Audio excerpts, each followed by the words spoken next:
Hello friends, इस video में हम समझेंगे इनवर्स ट्रिग्नोमेट्री फंक्शंस के डोमेन, रेंज और उनके ग्राफ के बारे में। तो आइए स्टार्ट करते हैं। तो अब हमें पता है कि जो हमारे पास साइन एक्स, जो हमारे पास ट्रिग्नोमेट्रिक फंक्शन है, इसका यदि हम इनवर्स निकालेंगे तो वो क्या हो जाएगा, साइन इनवर्स एक्स। अब हमें पता है कि जो साइन एक्स है, इसके लिए हमारे पास डोमेन क्या होती है, इसके लिए हमारे पास डोमेन आर होती है और जो रेंज होती है वो हमारे पास होती है -1 से 1। अब जब हम इनवर्स निकालेंगे तो उसके लिए हम डोमेन क्या कंसीडर करेंगे, डोमेन हम आर कंसीडर नहीं करेंगे, हम डोमेन कंसीडर करेंगे -π/2 से π/2। तो आइए सबसे पहले ग्राफ बनाते हैं साइन एक्स का -π/2 से π/2 में। तो यहाँ पर हमने ये y equal to sine x का ग्राफ बना लिया है, कहां से लेकर -π/2 से लेकर π/2 तक। अब जब हमें साइन इनवर्स x का ग्राफ चाहिए तो हमें पता है कि y equal to x line पर यदि हम लोग रिफ्लेक्शन ले लेते हैं कर्व का तो हमें इनवर्स का कर्व मिल जाता है। तो यहाँ पर y equal to sine x का हमने रिफ्लेक्शन ले लिया y equal to x line पर, तो ये हमें y equal to sine inverse x curve मिल गया। अब यहां से यदि हम डोमेन देखें तो जो हमारे साइन एक्स की रेंज थी वो डोमेन बन जाएगी साइन इनवर्स एक्स की। तो यहां से हम देखें तो डोमेन हमारे पास क्या आ जाएगी, डोमेन हमारे पास आ जाएगा -1 से 1। तो आप यहाँ पर देख सकते हो ये -1 है और ये हमारे पास 1 है। और जो रेंज है वो हमारे पास क्या आ जाएगी, तो साइन एक्स की जो हमने डोमेन कंसीडर की है, जहां पर ग्राफ कंसीडर किया है -π/2 से π/2, तो वो हमारी रेंज आ जाएगी साइन इनवर्स एक्स की। यहां से हमारे पास रेंज आ चुकी है -π/2 से π/2 क्लोज ब्रैकेट। तो इस तरीके से आप सारे फंक्शंस का, ट्रिग्नोमेट्री फंक्शंस का डोमेन और रेंज फाइंड आउट कर सकते हैं और ग्राफ भी फाइंड आउट कर सकते हैं। तो चलिए नेक्स्ट देखते हैं। अब नेक्स्ट है हमारे पास कॉस इनवर्स एक्स। तो अब हमें पता है कि जो कॉस एक्स है इसके लिए डोमेन भी क्या होती है, आर, कोई भी रियल नंबर। तो यहां पर हम जो डोमेन कंसीडर करेंगे वो डोमेन हम लोग कंसीडर क्या कर रहे हैं, 0 टू पाई, 0 टू पाई, ये हमने डोमेन कंसीडर की है। और जो रेंज होती है हमारे पास cos x की वो क्या होती है, -1 टू 1।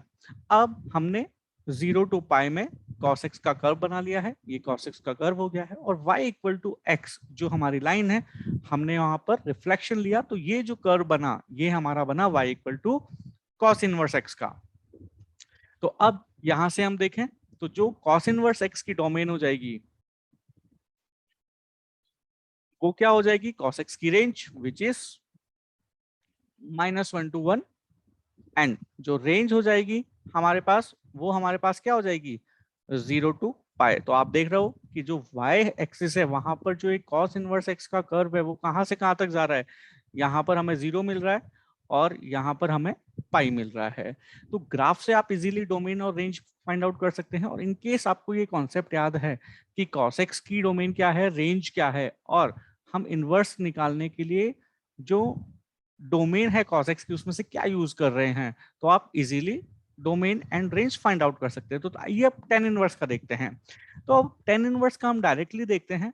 तो 10x का ग्राफ बनाते हैं। अब हम यहाँ पर जो 10x के लिए जो हम डोमेन ले रहे हैं वो क्या है हमारे पास, -π/2 से π/2। ये है हमारे पास कितनी, -π/2 टू π/2। तो ये हमारे पास डोमेन आ चुकी है। और जो रेंज है हमारे पास वो क्या है, रेंज है हमारे पास -∞ टू इन्फिनिटी। तो अब ये दोनों ही देख के आप इजीली बता सकते हो कि टेन इनवर्स के लिए, अब आप बताओ कि टेन इनवर्स के लिए हमारे पास डोमेन क्या हो जाएगी, ऑब्वियसली जो इसकी रेंज है, और जो इसकी डोमेन है वो टेन इनवर्स के लिए रेंज बन जाएगी। तो अब यहां से देखें तो हम यहां से देख सकते हैं कि जो हमारे पास टेन इनवर्स है उसकी जो हमारे पास डोमेन है, तो देख यहाँ से ये इन्फिनिटी तक जा रहा है, यहाँ से ये इन्फिनिटी तक जा रहा है। और ये कहाँ तक जाएगा, वाई एक्सिस में कहाँ तक जाएगा, -π/2 तक, और ऊपर की साइड π/2 तक। तो यदि हम π/2 तक लाइन ड्रॉ करें तो ये कहीं ना कहीं जाके ये इस टाइप से हो जाएगा। तो ये हम बोल सकते हैं कि टेन इनवर्स एक्स के लिए जो हमारी डोमेन होगी वो x belongs to r, and जो रेंज होगी हमारे पास वो क्या हो जाएगी, -π/2 टू π/2।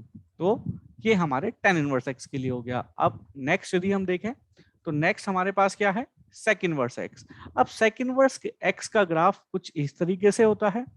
अब इसके लिए यदि हम डोमेन लिखते हैं तो डोमेन क्या हो जाएगा हमारे पास, तो डोमेन आप देखो कि x की कौन कौन सी वैल्यू ले सकता है, -∞ to -1, 1 पर close bracket and 1 to infinity. अब sec इनवर्स x कभी भी π/2 नहीं लेगा, देगा ही नहीं π/2, तो इसकी रेंज में ये आएगा ही नहीं। तो रेंज क्या बन जाएगी, रेंज बन जाएगी 0 टू पाई क्लोज ब्रैकेट, और यहां पर किसको एक्सक्लूड कर देंगे, π/2 को। तो ये हमारे पास sec इनवर्स x के लिए हो गया। अब सेम हम cot इनवर्स x का ग्राफ देखें तो ये कुछ इस तरीके से होगा। अब cot इनवर्स x के लिए भी हम यदि रेंज देखें तो रेंज हमारे पास क्या आ जाएगा, r, कोई भी रियल नंबर। तो यहां से हम रेंज लिख लेते हैं, range belongs to r। And जो हम इसकी यदि डोमेन लिखें तो डोमेन हमारे पास क्या आ जाएगा, सॉरी, ये cot इनवर्स x के लिए क्या हो जाएगी, ये रेंज नहीं होगी, ये इसके लिए डोमेन होगी, क्योंकि x की कोई भी वैल्यू ले सकता है। और रेंज अब इसके लिए क्या हो जाएगा हमारे पास, 0 टू पाई ओपन ब्रैकेट, क्योंकि 0 और पाई ये कभी हमें देगा ही नहीं। क्योंकि यहाँ पर यदि कॉस में देखें, कॉट में देखें कि कॉट एक्स के ग्राफ में, तो 0 और पाई पर ये हमेशा क्या बन जाता है, इन्फिनिटी, इसलिए ये हमें कभी मिलेगा ही नहीं। नेक्स्ट ग्राफ देखें तो ये हमारे पास कॉसेक इनवर्स एक्स का ग्राफ आ गया। तो कॉसेक इनवर्स एक्स के ग्राफ में, इसको थोड़ा और क्लियरली देख लेते हैं यहाँ पर। तो कॉसेक एक्स के ग्राफ में हम यदि डोमेन देखें तो वापस -∞ टू -1 एट 1 टू इंफिनिटी। तो यहाँ पर जो सेक एक्स की डोमेन है वही हमारे पास किसकी डोमेन आ चुकी है, कॉसेक इनवर्स एक्स की। और जो रेंज है अब यहाँ पर देखेंगे तो 0 कभी भी नहीं मिलेगा, तो 0 कभी भी नहीं मिलेगा, तो रेंज क्या हो जाएगी, रेंज हो जाएगी हमारे पास -π/2 टू π/2। अब ओपन ब्रैकेट आएगा या क्लोज, यहाँ पर देखो हमारे पास ये क्लोज है, ये भी क्लोज है, इट मींस यहाँ पर क्लोज ब्रैकेट आएगा। और क्या सब्ट्रैक्ट हो जाएगा, 0, क्योंकि 0 कभी भी नहीं मिलेगा। तो ये कॉसेक इनवर्स एक्स की रेंज हो गई और ये हमारे पास डोमेन हो गई। तो ग्राफ्स आपको याद रखने हैं। अब हम थोड़ा समराइज कर लेते हैं जो भी हमने पढ़ा हुआ है। तो देखो हमें याद क्या रखना है कि जो भी साइन इनवर्स एक्स है, तो साइन एक्स कहां से कहां तक देता था वैल्यू, -1 से 1, तो वो इसकी डोमेन बन जाएगी। तो -1 से 1, तो ये डोमेन बन गई। -1 भी दे सकता है, 1 भी दे सकता है। अब हमने जो उसकी डोमेन में से कौन सा पार्ट कंसीडर किया था, -π/2 से π/2, तो ये रेंज बन जाएगी। सेम कॉसेक इनवर्स एक्स कहां से कहां तक दे सकता है, कॉस कहां से कहां तक वैल्यू दे सकता है, कॉस एक्स -1 से 1, तो ये डोमेन बन गई। अब सबसे पहले डोमेन देख लेते हैं, चलो, तो वो ज्यादा इजी रहेगा। 10x कहां से कहां तक वैल्यू दे सकता है, कोई भी वैल्यू दे सकता है, r रियल नंबर, तो वो उसकी डोमेन हो गई। cot x कोई भी वैल्यू दे सकता है, तो वो उसकी डोमेन हो गई। cosec इनवर्स x वो कहां से कहां तक वैल्यू देते हैं, -∞ टू -1 यूनियन 1 टू इंफिनिटी। तो it means cosec inverse x की डोमेन ये सेम हो जाएगी, सेम sec इनवर्स x की। तो डोमेन याद रखना बहुत जरूरी है, और ये इजीली याद रह सकते हैं जब आपको जितने भी हमारे ट्रिग्नोमेट्रिक फंक्शन है उनके यदि रेंज पता है। अब यहाँ पर हमें याद रखना है कि जो हमारे ट्रिग्नोमेट्रिक फंक्शंस की डोमेन है वो डायरेक्ट रेंज नहीं बनेगी, हम उसका कुछ पार्ट ले रहे हैं। तो साइन इनवर्स एक्स के लिए -π/2 से π/2। अब साइन के लिए -π/2 से π/2 लिया है, तो कॉसेक के लिए भी -π/2 से π/2, बट याद रखना है 0 कभी भी नहीं आएगा, तो 0 y नॉट इक्वल टू 0। अब जब साइन और कॉस आ गया तो 10 में भी ऊपर साइन आता है, तो ये याद रखने की एक ट्रिक है। 10 में यहाँ पर क्या आता है, साइन अपॉन कॉस, तो जो जो साइन का होगा वही 10 का होगा।